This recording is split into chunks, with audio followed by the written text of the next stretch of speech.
Bismillahirrahmanirrahim. Assalamualaikum warahmatullahi wabarakatuh. Alhamdulillah, assalatu wassalamu ala rasulillah wa ala alihi wa sahbihi wa mawalah wa ba'd. Bapak-bapak, ibu-ibu, jamaah perwiritan senang berbagi sedekah yang dimuliakan oleh Allah Subhanahu wa taala. Malam kali ini nasihat kita untuk mengingat kita semua motivasi hidup kita, terutama motivasi kita dalam beramal. Sebuah hadis dari sahabat Nabi sallallahu alaihi wasallam Jabir radhiyallahu anhu. Hadis ini diriwayatkan oleh banyak redaksi, salah satunya Imam Muslim rahimahullahu taala. Bunyi hadisnya, Jabir radhiyallahu anhu qala Rasulullah sallallahu alaihi wasallam, la yudkhilu ahadam minkum amaluhu ilal jannah wa la yujiruhu minan nar wa la ana illa birahmatin minallah, rawahul Muslim. Artinya, la yudkhilu ahadam minkum amaluhul jannah, tak ada jaminan amal kalian, kata Nabi sallallahu alaihi wasallam, bisa membawa kita masuk ke dalam surga. Wala yujiruhu minan nar, tak ada juga jaminan amalan kita bisa menghindarkan kita atau menjauhkan kita daripada neraka. Wala ana, termasuk aku, kata Nabi. Jadi amalan Nabi itu pun ternyata, kata Nabi, tidak bisa menjamin dia masuk surga, tidak juga bisa menghindarkan dari neraka. Wala ana, termasuk saya, kata Nabi. Illa birahmati minallah. Dan ternyata yang memasukkan kita ke dalam surga, menjauhkan kita dari neraka itu adalah rahmatin minallah, rahmat dari Allah Subhanahu wa taala. Maka daripada itu, bapak-bapak, ibu-ibu yang dimuliakan Allah Subhanahu wa taala, orang tua-tua dulu atau buya-buya kita dulu atau para ulama-ulama terdahulu mengamalkan ayat yang mukhlisina lahuddin, ibadah yang tingkat paling tinggi itu adalah ikhlas, karena Allah Subhanahu wa taala tidak mengharap apapun, bahkan pahala, kecuali yang diharap itu adalah ridho dari Allah Subhanahu wa taala. Maka untuk kelas-kelas masyarakat awam seperti kita, motivasi kita beribadah, maka boleh dua hal. Yang pertama adalah berharap pahala dari Allah.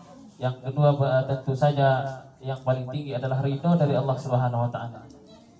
Artinya adalah, Bapak dan Ibu yang dimuliakan Allah Subhanahu wa taala, tidak ada jaminan amal kita apakah akan memasukkan kita ke dalam surga. Ternyata yang masuk ke kita ke dalam surga itu adalah rahmat dari Allah.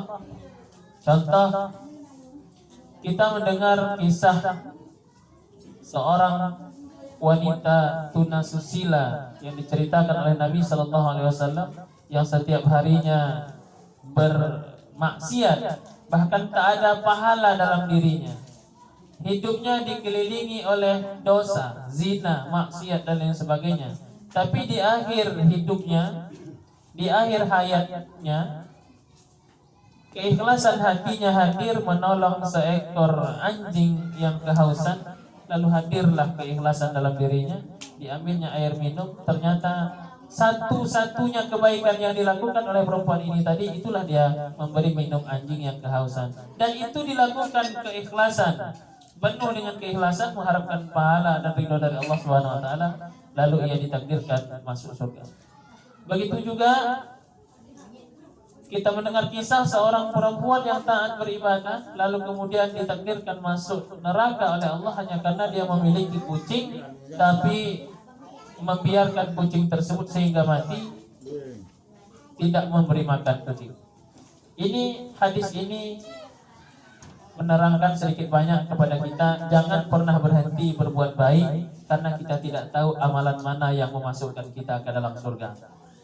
Mungkin sholat kita jauh dari kata kesempurnaan, sholat kita jauh daripada sholat al-khasyi'in, keikhlasan kita mungkin jauh daripada keikhlasan khasyi'in, yang orang-orang yang khusyuk, mukhlisin, orang-orang yang ikhlas. Maka tetaplah beramal meskipun amal itu sedikit. Allah janji dalam Al-Quran, faman ya'mal mithqala dzarratin khairan yarah wa man ya'mal mithqala dzarratin syarran yarah. Yang berbuat baik khairan yarah, berbuat baik walaupun hanya sebisir zarah, dia akan melihatnya. Berbuat jahat meskipun hanya sebesar biji zarah, dia akan melihatnya. Artinya adalah teruslah berbuat baik, sebarkan kebaikan, karena kita tidak tahu amalan mana yang memasukkan kita ke dalam surga. Motivasi hidup kita adalah mencari ridho dari Allah Subhanahu wa taala. Mudah-mudahan apapun amalan yang kita lakukan hendaknya selalu diiringi dengan keikhlasan yang bermuara kepada mengharapkan ridho dari Allah Subhanahu wa taala. Minallah musta'an wa ilaihi. Assalamualaikum warahmatullahi wabarakatuh.